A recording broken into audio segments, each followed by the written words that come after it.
फेरि एउटा दुःखद खबर आएको छ।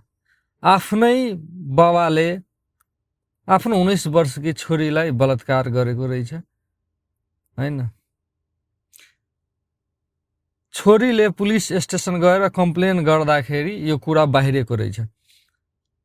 अनि छोरीको भनाइ के छ भने रक्सी खाएर आएर थर्काएर हैन मार्दिन्छु यस्तो गरेर अनि जबरदस्तीकरण गरेको हो भन्ने आरोप लगाएको छ।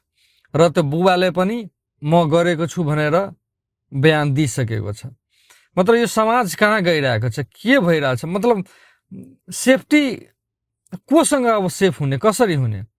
विश्वास कसलाई गर्ने?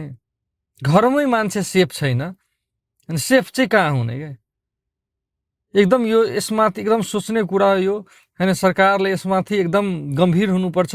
विभिन्न किसिमका घटना अहिले जुन भइरहेको छ नि, एकदम डर लाग्दो घटना हो यो सब हैन। त्यही भएर यो माथि छिट्टो एक्सन लिनुपर्छ के हैन। यो संविधान पनि हाम्रो कस्तो अल्टर संविधान हो, यो गर्न पाउँदैन त्यो गर्न पाउँदैन, यो संविधानै फ्याल्दिने के? यो संविधान अल्टर छ, संविधानलाई फ्याल्दिने हो के?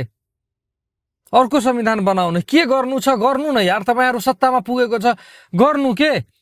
तर यस्ता घटनाहरू हुनु भएन। यदि घटना भएको छ भने तिनीहरूलाई सजाय पाउनु पर्यो, कडाभन्दा कडा सजाय पाउनु पर्यो। झन दिन बढ्दै गएको छ, झन बढ्दै गएको छ। गर्ने चाहिँ के? यहाँ सेफ कसरी बस्ने के? को माथि विश्वास गर्ने? जय नेपाल मित्र।